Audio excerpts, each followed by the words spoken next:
All right. Now, before anyone panics or starts building a bunker, let's understand what is really happening here and what all of this is really about. Because Canada and the United States, that would really be something. You get rid of that artificially drawn line and you take a look at what that looks like. And it would also be much better for national security. Don't forget, we basically protect Canada. But here's the problem with Canada. We're spending hundreds of billions a year to protect it. We're spending hundreds of billions a year to take care of Canada. We lose in trade deficits. We're losing massive. We don't need their cars. You know, they make 20% of our cars. We don't need that. I'd rather make them in Detroit. We don't need the cars. We don't need their lumber. We have massive fields of lumber. We don't need their lumber. We have to unrestrict them because stupid people put, restrictions on, but I can do that with an executive order. We don't need anything they have. We don't need their dairy products. We have more than they have. We don't need anything. So why are we losing $200 billion a year and more to protect Canada? Donald Trump has always been known for the art of the deal tactics, if you've read the book. Escalating situations to grab attention, right? Throwing out outrageous claims to strengthen his bargaining position. That's what Donald Trump has always done. And he's creating leverage where none might actually exist. So when he tosses out a statement like he's going to take over Canada with economic force, do you really believe that that's his plan? He's not planning on invading us either, although he could do that quite easily. When he tosses out a statement like he's going to take over Canada with economic force, can he do it? Absolutely. We have a much smaller economy, and effectively, you can bleed out someone that's small. Why does someone who's small not take on a large company or a large legal firm? Because they have the resources to be able to outlast you. And the same is true in this situation. The U.S. has the resources to outlast us economically. So why Canada, right? Why would he want to come after Canada? Well, for starters, we're a prime trading partner, rich in resources, oil, lumber, minerals. Not to mention, we share one of the longest undefended borders in the entire world. Trump's comments could be aimed at renegotiating trade terms. And ideally, the very items that he talked about that he says he doesn't need are probably the items that he wants to talk about. That's why he throws them out. It's a negotiation tactic to stir up the nationalism, to stir up the concern. Because if you and I are talking about it, we talk about it to our members of parliament. We talk about it to our governors, our mayors. Now it becomes a real concern for them. And we're seeing right now in the news, premiers like Doug Ford and Danielle Smith having to talk to the media, answering this question. And Donald Trump hasn't even been inaugurated. He hasn't even been brought into office yet. And we're already talking about these issues. So he's already got us on our back heels. So you remember when he started talking about steel and aluminum tariffs, and he did this during his last presidency. He started talking about them again, but those are frameworks for him for protecting American workers. It's a great way for him to galvanize his own population while putting us, Canadians, on the back foot. These things get framed in that way just to be able to bring people to the table to start negotiating. If you've ever gone to a car dealership, they always start with a number way up here so that there's a certain amount of shock value.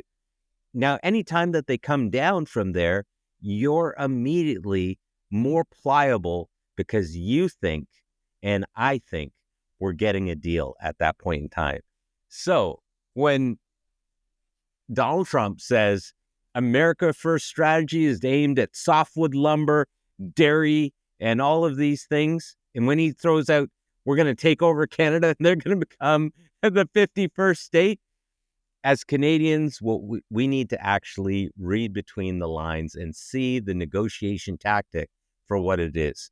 Now, let's just pivot for a second here, because as much as this sounds absurd, there's a lesson in Donald Trump's style for investors and negotiators. The key takeaway is that negotiations are often perceived as power.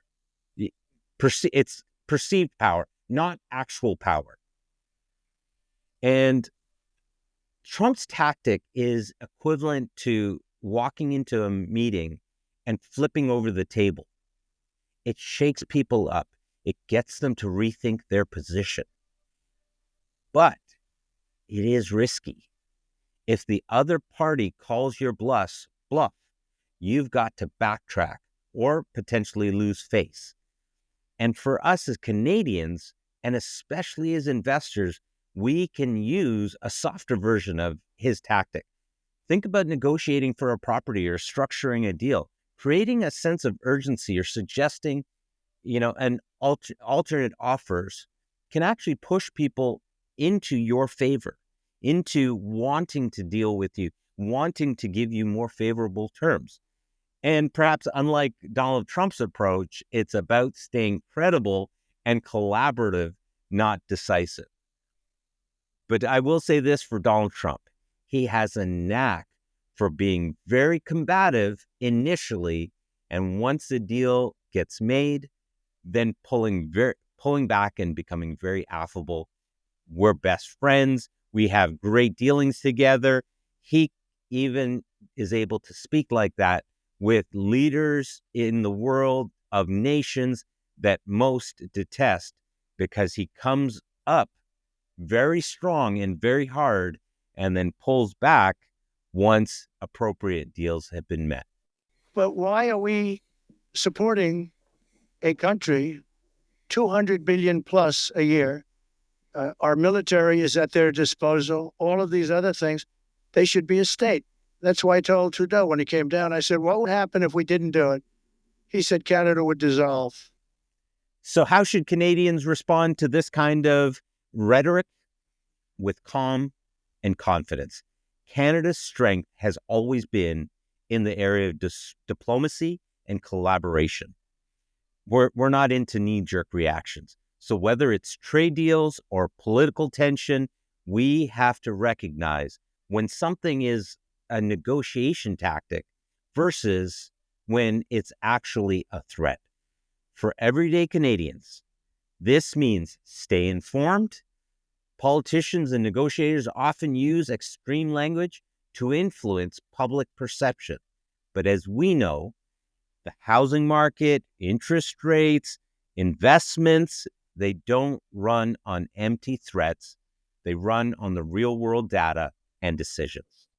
All right, before we wrap up here, here's the takeaway. Theatrics aside, negotiations is an art, and even the most outrageous tactics can teach us something about strategy and about leverage. Trump's comments about Canada are just another chapter in his playbook of bold moves, but they don't change the fact that we as Canadians have strength in unity.